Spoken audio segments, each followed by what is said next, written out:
mains is evolving a lot currently, that now a lot of questions are coming from what you don't actually read a lot in your normal content. I gave around 40 GS essay papers and around 10 optional papers. So I wrote around 50 odd papers, 3 hours each, in a perfect setup environment. So you need to understand what the question is asking in the first place, and then if you are able to answer it coherently and in a very simplified manner, that is a good answer. Hello everyone, this is Sukant here, and I have got AIR 365 this year. And so let's talk about prelims. So for economy, basically you just need to understand how economy works. So various concepts, CRR, bank related concepts, and those are just fine. So you can refer any book, be it Vivek Singh, or I personally referred to Mrunal sir's notes.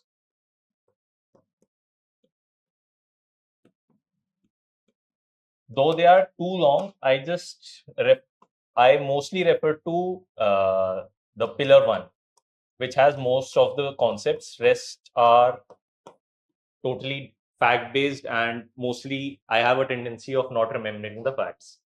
So next is polity. We all know the Lakshmikant is the Bible.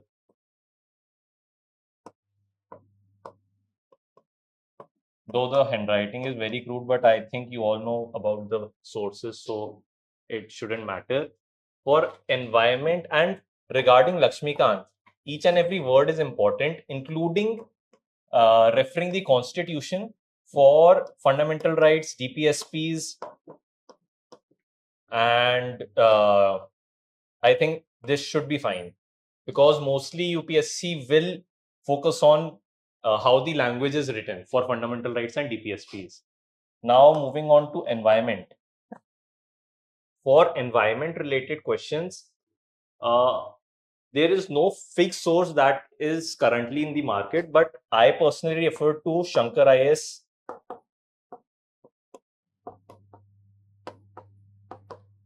Green Book. It has all the concepts related to the biodiversity, alpha biodiversity, and ecotone, ecosystem, various levels of ecosystem. It has various concepts related to what is crustaceans and etc. etc. So you can get a fair amount of idea from this book. And since prelims is fast approaching, I think your resources would have been already finalized. So stick to your sources and just re-revise them. And one big mistake I used to do during my first and second attempts, I think I have done in this attempt also, is that I would reread the whole material. And most of the times, the whole material is not important. We should identify most important aspects and the aspects which we are unable to remember easily. So one big tip is giving the mock tests. So if you are giving the mock test, then you have to analyze that what is going wrong, what is your mistakes, and you shouldn't focus too much upon the number of marks. Because most of the time, many aspirants do is they take a mock test and they get any random number of marks, be it 70, be it 90, be it 100, and they too much focus on what is the number. But you cannot actually proceed from it, because you can't aim that मेरे को 70 number चाहिए, मेरे को 100 number चाहिए. What you can aim is that I need to focus that मेरा कोई conceptual error ना हो, मेरा कोई आता हुआ question गलत ना हो. तो फिर then you have to identify that, let's say you have 20 questions wrong and you have left 20 more questions. Then out of those questions, which questions could have been attempted and which question could have been done right if you had remembered the concept and data fact correctly. So from this analysis, you will understand that what concepts are to be revised from your basic sources. For SNT, since I have a technical background, I don't actually refer to anything. But for biology, I refer to 12th class NCERT. though people say that you don't have to read it fully, but since I have a little interest in biology, so I read 12th and 11th class biology textbook fully. But I think you can refer to any website to understand which topics or which subjects are very important from 11th and 12th biology NCERT. And for other aspects, I think other people can guide you better for preparation of science and tech. For history, for modern history, Spectrum is best.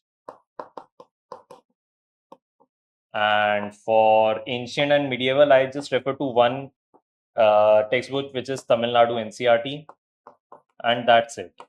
So I have very limited resources for history, but even though I have limited sources and I have reread them many times, but still my history marks are always among the lowest. So you have to understand that you cannot be good at every subject that UPSC is asking. So if now that I know that history, I cannot score a lot of marks in history, and out of, I think in history there are 15 questions and I can attempt only 3 or 4. So I just focus on what are the basic concepts of spectrum, which is various acts and various basic timelines. So with that, I can attempt 2 or 3 questions, and one question can be done by good guesswork. And I just let it go. That it doesn't matter, I can do better in other subjects, and it is more predictable. History is very unpredictable. I know that I cannot remember facts. So you have to understand what you are good at and do only those things, and organize your preparation according to that.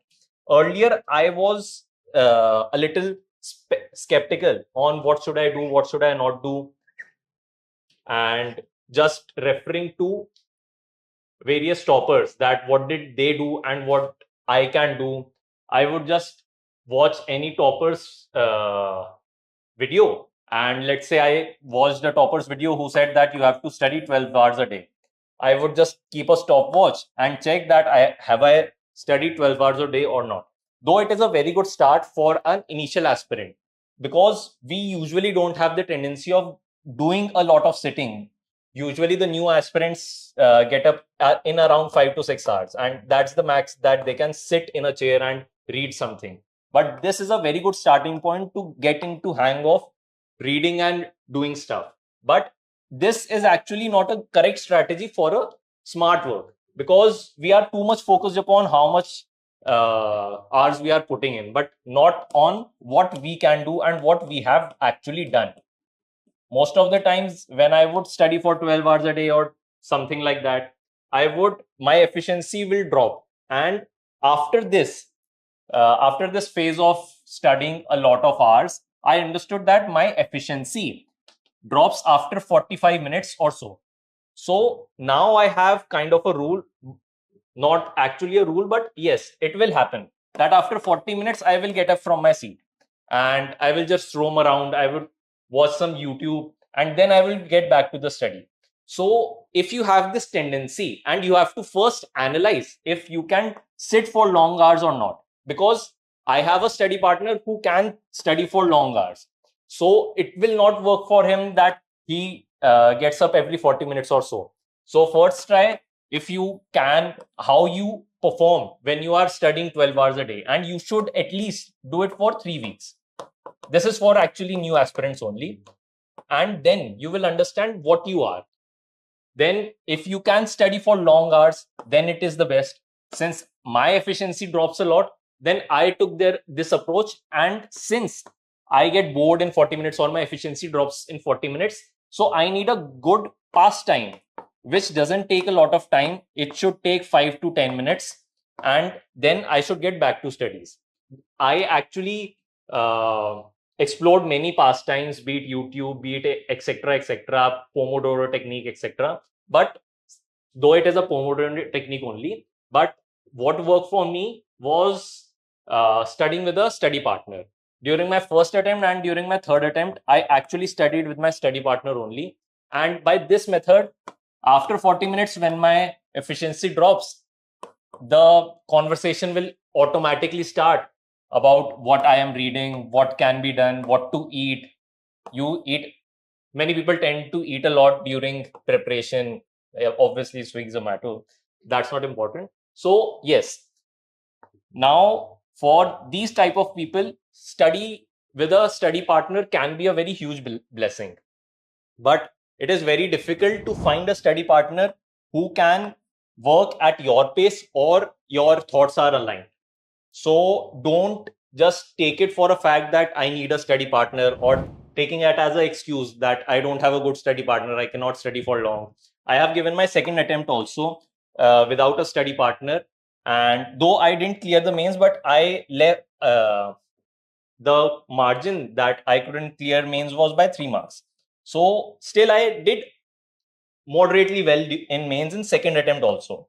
So we cannot have this excuse also that I don't have a study partner. Now coming back to what to do for prelims. So I think all of you already know that for prelims you have to attempt mock test, and you are already attempting various mock tests and understanding, learning from it, etc, etc. So coming to various fundas and how mental state should be, I personally feel that what you have studied comes only, I think, in 30 questions. So in the rest of 70 questions, what comes into play is your mindset. Now, many people don't actually understand what is mindset. They say that keep calm, keep cool, and you will get through. But actually, mindset is that how you approach a question when you are under various circumstances. So this mindset is the key thing that you need to focus upon while you are giving the mock test. Instead of focusing upon which marks I am getting, 70, 100, etc., etc., you need to focus more upon how you approached the question, what logics you used, what guesswork you used. Then you need to analyze which guesswork, which thought process is important. For example, let's take a normal question only. There is a standard history question that there was some kind of empire, let's say Vijayanagar, and the question is about what all happened in Vijayanagar. One would be that there were dancing and soothsaying, etc., etc. Second is that they built various wells, they built various ornaments, etc., etc. Third would be they had close connects with various people, and fourth would be all of the above. So since you might not know that if dancing and soothsaying was actually conducted in Vijayanagar Empire, but from the test series you would have understood that when you don't know any one topic, then you need to refer to what can be done and what is usually correct. Since it is just dancing and what is soothsaying, it can easily happen. And since it is it is a very big empire, then they will definitely build some wells. And since it was during the medieval times, so they definitely had various connects with Portuguese, which started coming to India. No problem. So now you can attempt it. So similarly, you need to understand what type of questions that comes into play and what you can do with various questions that come into play. And this is what is your mindset. That you don't panic in a particular question. You don't actually think about random stuff, but you think in the right direction. That is what entails the mindset. So this mindset can happen in only one way, that you do mock tests, you do revisions, that you have good understanding of what you know and what you don't know. Because most of the times we are like, यार ये तो शायद पढ़ा हुआ था, यार ये हो सकता है. But if you have done ample amount of revision, then you can be like, यार ये तो नहीं पढ़ा था, but शायद ये हो सकता है. And ये तो पढ़ा था, तो फिर ये तो definitely correct है. And third would be the PYQs. Now, what comes into PYQs? Main thing about PYQs is that it gives you understanding how to do smart guesswork. Sometimes many rules have been developed, and I personally actually use many rules as well. For example, I have a particular rule that if I am stuck in two options, let's say there was A, B, C, D, one only, two only, three only, and all of the above. So if I know that two statements are correct and I don't know about the rest of the statements, then by random guessing, I have to attempt it, and one is incorrect. So either it is two or three. So by probability, and you know the rule that if only two options are left, you have to attempt it because it is a very good chance of getting more points. So I have a rule that I just go with the option 2 just by random guessing and random analysis of various PYQs that usually UPSC prelims has a greater probability of getting 2 correct instead of 3. There is no actual thinking, and the best thing is when you have a rule and you are stuck between two, then you will not waste a lot of time in thinking either it should be 2 or either it should be 3. You are saving this time by using this rule that मेरे को 2 ही लगाना है और मेरे को B लगाना है या मेरे को C लगाना है. That's how things work when you understand the PYQs. Though this is a very crude example, there can be very good examples. For example, there is a tendency of UPSC that if there is an environment based question, then some statement that you don't know if this is correct or not, then most of the times it will be correct because it is very difficult to understand that a particular statement in environment is incorrect. So it should be very strong statement to make it incorrect. But if it is a very generic or if it is a doubtful statement, then it has a strong probability that it will be correct.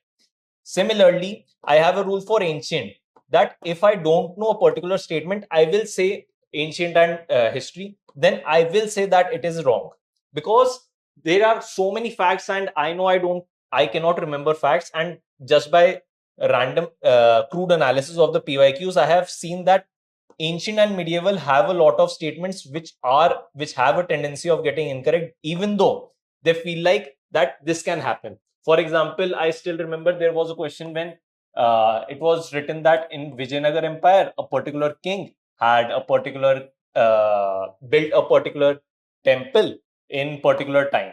So I thought, since it is a very you might think that since it is a very progressive empire and a very rich empire, this can happen easily. But there are so many facts that it can make it wrong. So here is how you can use PYQs to make various rules and get into mindset that how UPSC asks the question, what type of questions, what type of language is there, and how you can use this type of language to your advantage. That it is a little predictable language that is being used, since you can get into the mindset of the exam setter that he uses this language and he has this type of mindset of how things are happened or how things are happening. For example, science and tech, it is very easy to say that this thing can happen, and it is very difficult to say that this thing cannot happen in science and tech because science is constantly evolving and nobody actually understands science so thoroughly that some random guesswork cannot happen. For example, it is a PYQ that it was written that AI can do these things, and at that time it wasn't able to make meaningful poems. But at that time it was incorrect. Now it can make meaningful poems. So even though I got that question wrong, but it can happen and it is actually happening. So these PYQ analysis can give you a head start for saving a lot of time and saving a lot of stress during the examination, that what to do, since you only know 30 odd question, 35 odd question based on your reading and understanding. So for rest of the 70 questions, you need that mindset, and we all have understood that what is the mindset. It is just how you approach a question, how you understand a question's language, and you don't do silly mistakes. Now moving on to mains. Mains preparation is a lot more stressful, and at the same time it is a lot more fun compared to prelims.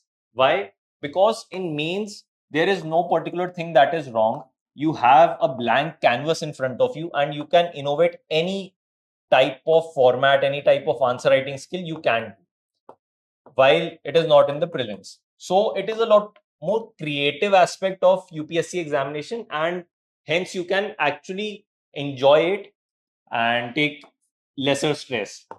So coming to mains, since you already have studied a lot during the prelims, so your content will be the same, your sources will be the same mostly. For 2 or 3 topics, you will have to refer to more sources. For example, for governance and for security, you have to refer to some more sources. For governance, actually, I refer to a lot of sources, but what actually worked for me was referring to toppers notes.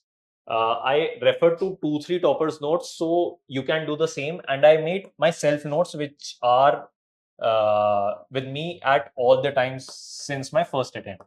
And till third attempt, they have actually thickened a lot, because in each and every attempt, you have to understand that in mains at least, you cannot think that last time I did so much and now I can relax a bit and focus on other things, which was my biggest mistake in my second attempt.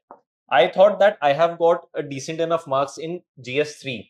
So I slacked a lot in GS3, that I thought that I know the answer writing skill and I know a lot of facts. I would just remember the facts and I would give my mock test half-heartedly.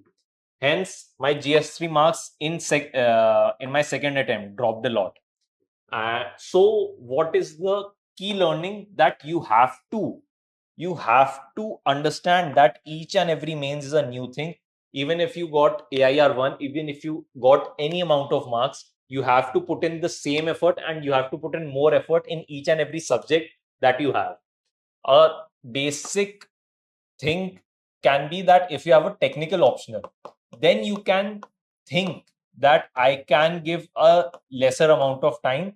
But in current years, this logic is also failing, since my physics optional, the exam pattern is changing.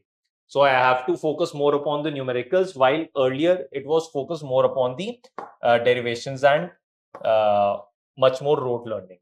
So in a nutshell, you have to understand that new things you have to study with same zeal.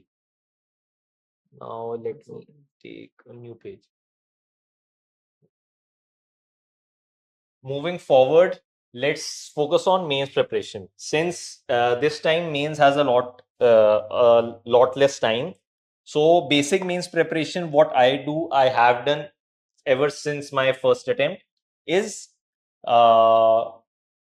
understand that every week you have to give there is, let's say, I think there are 12 to 15 weeks that are provided during the mains preparation. I don't know how many are this time. So every week there is a mock test that has been scheduled by any coaching that you will refer, that Sunday there will be an exam for GS1, then it will be for GS2, then GS3, then GS4. So it is very easy to understand that you have to just study what you have to study in this week. That will be GS1, and you have to divide your time half and half between optional and GS preparation.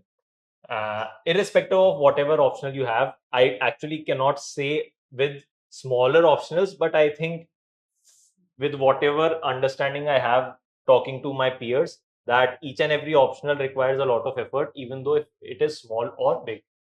So you have to divide your time into two sections, two equal parts, one for GS, one for optional. I prefer to divide it among the days.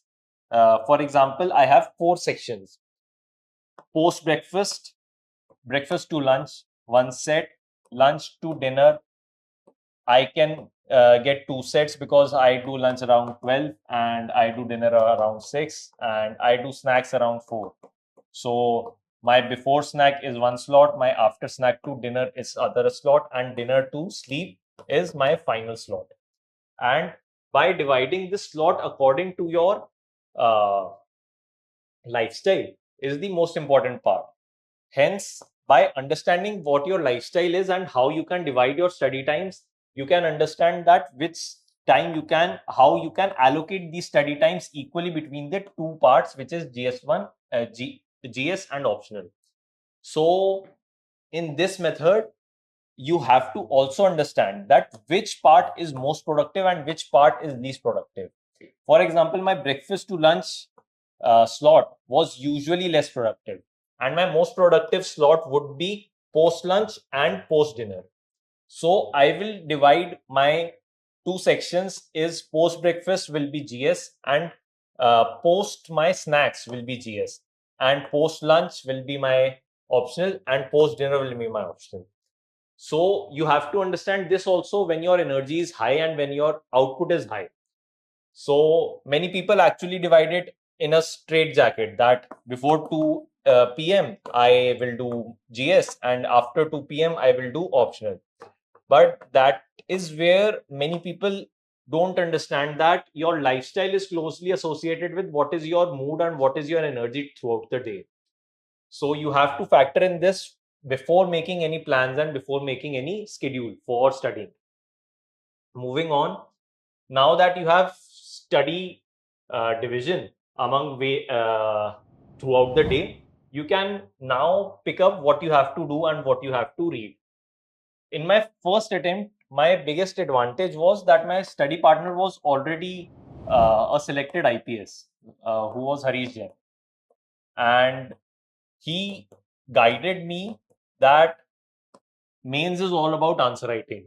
And since mains is evolving a lot currently, that now a lot of questions are coming from what you don't actually read a lot in your normal content. So in my first attempt itself, I gave around 40 GS essay papers and around 10 optional papers. So I wrote around 50 odd papers, 3 hours each, in a perfect setup environment of giving dedicatedly in 3 hours only. In my starting papers, I used to take 3.5 hours, but then I slowly brought it down to 3. So what is important that I wrote 50 papers in those 2.5 or 3 months which were provided to me between the prelims and mains. How it was advantageous was that I got to know how to approach any question that I don't know, how to write what I already know, and what can go wrong during those 3 hours. Because it doesn't matter how much time you give into a particular subject until and unless you give a good amount of effort in making the examiner understand that you know a lot about this question itself. So I'm not saying that this is the perfect strategy, but it was a very good strategy of getting into hang of answer writing and getting into hang of how to get a correct mindset during those 3 odd hours that are provided during the preparation, during the examination. So now coming down to how you can divide it. There are I have divided it into various weeks. You study that topic for a week, and you can choose to give Sunday as the examination date because that is what various coaching institutes allotted. So for 9 to 12, I would usually give GS paper, and for 2 to 5, I would give my optional paper. So in one day, I am doing what UPSC wants me to do is to give 2 papers, and by this method, I can analyze what I have left and not, and what I could have covered. This is the first iteration. Then there will be another set of 4 weeks that are exactly divided into 1, 2, 3, 4, GS 1, 2, 3, 4. And that's how the iteration repeats. Then what is the critical challenge is during this first iteration, there's a lot of content that you have not revised, and many times you don't have ample content. So what you do is you choose what you have to read and you understand that you cannot read it all and save it for the next iteration, the next time that GS1 will come. but you cannot leave a lot, because in the next iteration you have to understand what you did wrong, what you have to improve. You will have to increase amount of answer writing that you did, because in this first week you are a lot lazier and you don't have that hang of answer writing. So you have to write more answers in this week. You have to cover the whole content, because in second iteration you cannot afford to miss anything that comes in the way, because you have to complete all the content in the second iteration. So that's how you can approach, while many other approach with a different strategy, that during 1 month they will revise all their content and they will write a lot of papers in the next month. And so I don't have actually used this strategy since this worked for me. So you can already understand that there are a lot of strategies and I can only tell you what my strategy was. You can then analyze that what works for you and what doesn't work for you. What is the benefit in this strategy compared to this strategy? You're always on your toes. You only have 6 days to revise a full GS1 along with completing a good amount of portion of your optional. So you are always on your toes during this week. While in this, the first part of this month, you will be a lot lazier, that you can do a lot of content, you have a lot of time, you don't have that pressure. But here you have a lot of pressure of completing in just 3 weeks, 6 days. So in this, what might happen, what usually happens, if you are not as sincere as I was or as dedicated as I was, that I will slack in the first month, then I will take tension that I have slacked a lot of in the first part of month, and then a lot of haphazard preparation will occur. Then when the answer writing month come, you will procrastinate that I will take one more week and I will revise a lot that I could have done. And if that 1 week also, in that 1 week also, you might not be able to complete all the content, then your whole plan goes haywire. But here, since you have to give the examination on this date, you will understand that you lost a lot of time in these 6 days. For example, let's say you weren't very serious during the first 3 days. You messed up the next 3 days, just like this. But in this option, you only lost 6 days, and it is not lost, but let's say you lost only 2 days. And in this method, you will lose around 10 days. So I think this strategy works for those who have a tendency of procrastination, just like me. Now, coming forward, since we have understood that how we should approach mains, let's understand that how we should prepare during those 6 days and how we should prepare GS. Since my optional is physics, I think that wouldn't cater to a lot of audience which might be watching this. Let's move on to how you should prepare for GS. Usually, each GS has a different flavor and each GS should have a different mindset. But there are few commonalities in each GS. First is answer writing, because this is the only thing that will come in front of the examiner. The amount of understanding that you show in this answer, the amount of data you are able to display to the examiner, and most importantly, if you are able to answer what has been asked. This is the only thing that will fetch you marks. Now, this is a lot different from the prelims. In prelims, you just have to take an option A, B, C, D. It doesn't matter if you understood it, if you had a smart guesswork, or you just did Jai Mata Di.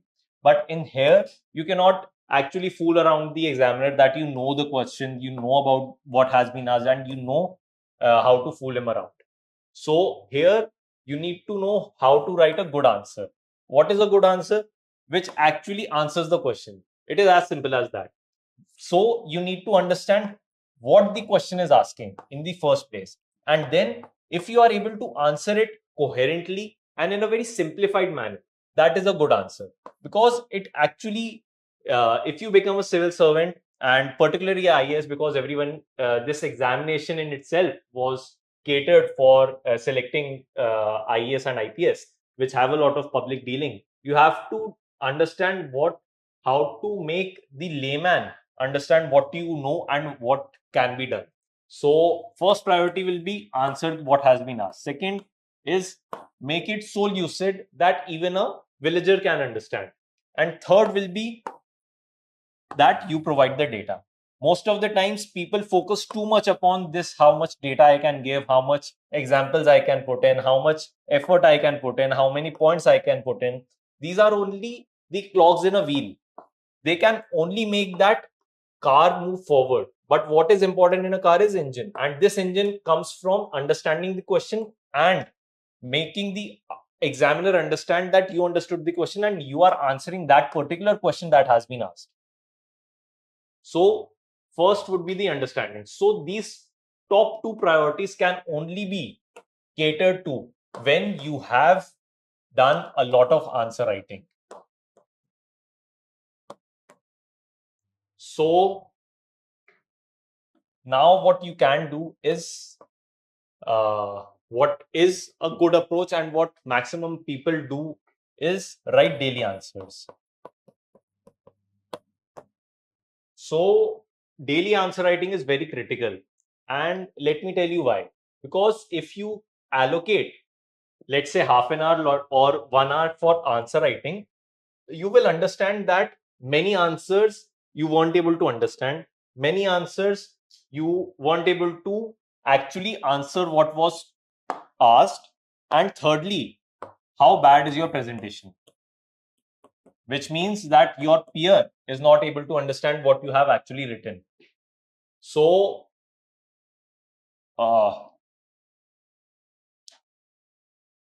daily answer writing is very important. And how to do daily answer writing? First is getting good questions. What is a good question? Firstly, it aligns with what you have read. If you do random answer writing, which is based on current affairs, and you do only this, then you will think that whatever you are studying is not relevant. You are not able to understand that how are you being able to present what you have read. Let's say you read Lakshmikant one chapter and you think that you know a lot about fundamental rights. But if there is a question on fundamental rights on that day itself, you will understand that there are various aspects you were not able to understand in this chapter, or what works for you. And then in second iteration and in third iteration, you will focus on that aspect only and do the smart work of reading what is relevant and what works for you in writing the answer, and not reading the whole material again and again and again, wasting a lot of time. So second best benefit of daily answer writing is that you are able to improve your presentation, your understanding on a daily manner. When you do only a 3-hour test, you aren't able to understand what went wrong and what each question was wrong and what you were thinking when you were writing that question. Because let's face it, we write a 3-hour question paper and then it gets checked in, let's say, 1 week, or some institutes give it in 3-4 days.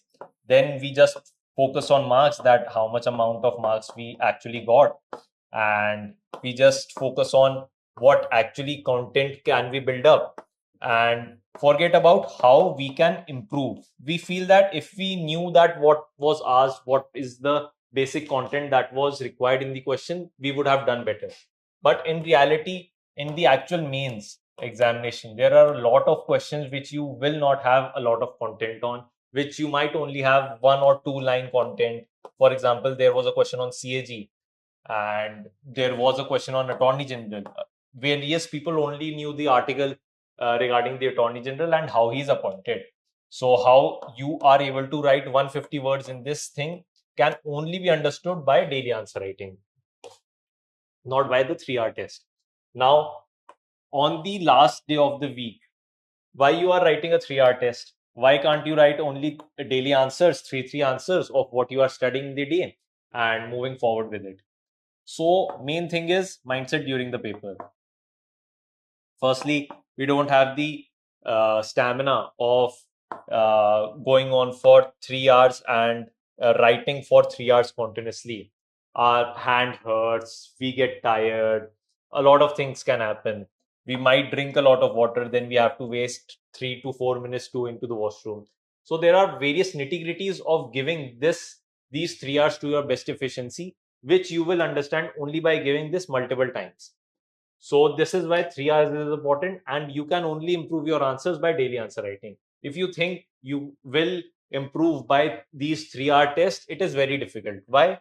Because at the end of the day, in this 3-hour test, you are not analyzing what improvement can be done in your answer writing skill and why actually you didn't get good marks.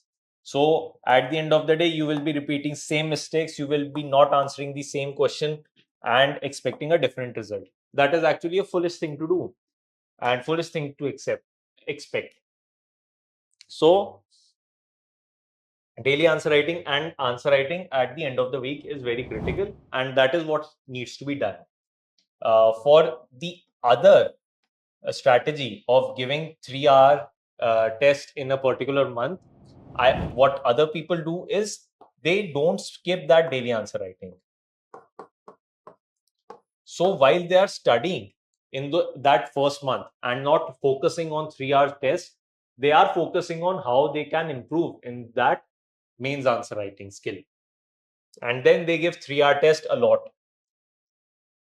Now, moving on to what are some understandings I took in my actual preparation, in my experience.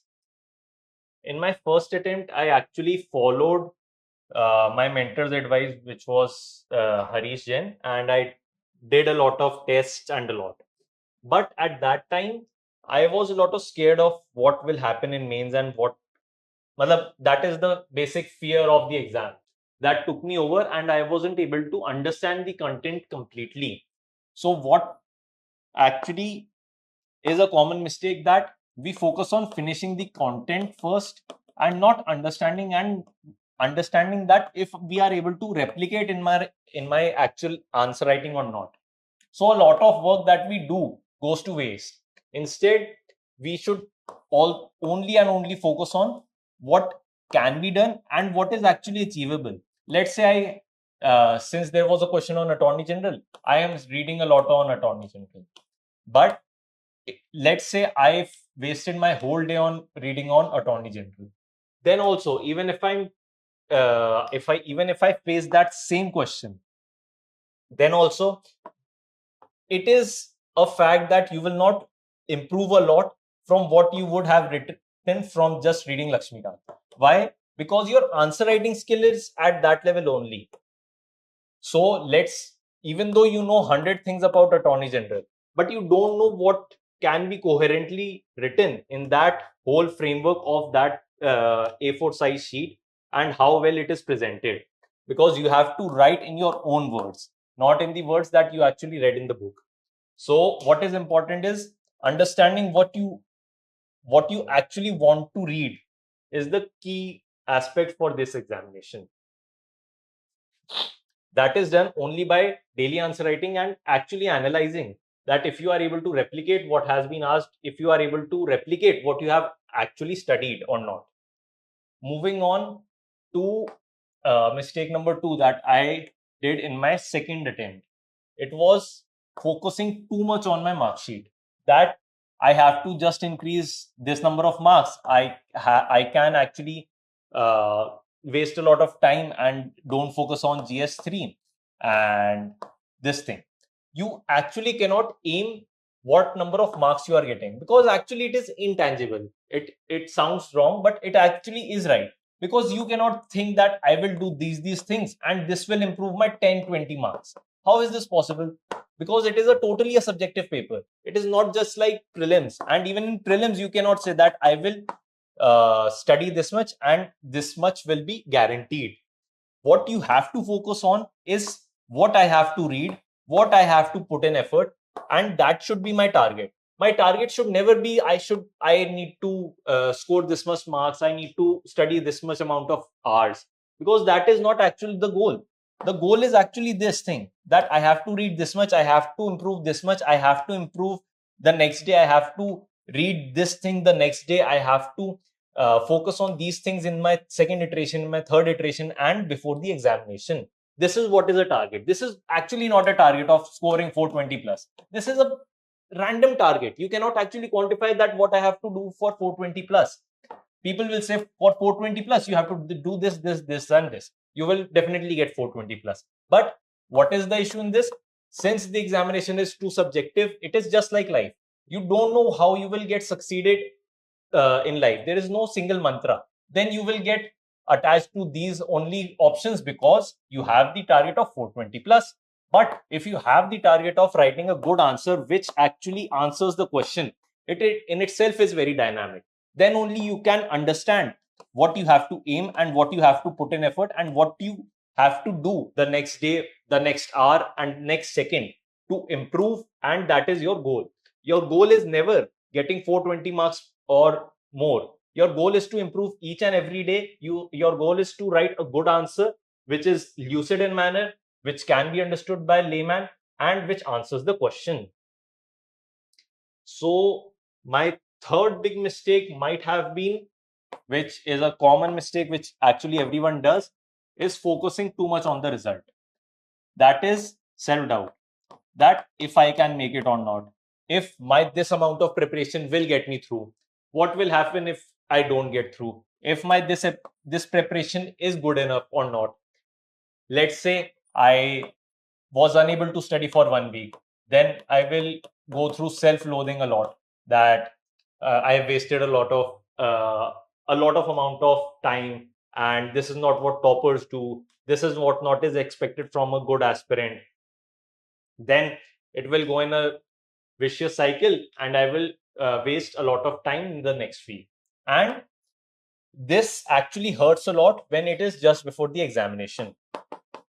You will have a lot of FOMO that people are studying 12 hours, 15 hours, etc., etc. People have done this, people have done that, people have a lot of content, people have very good notes with them. They are concise, they have all the data, and this is the best notes you can have. And this person should be selected and not me, because I don't have what this person has.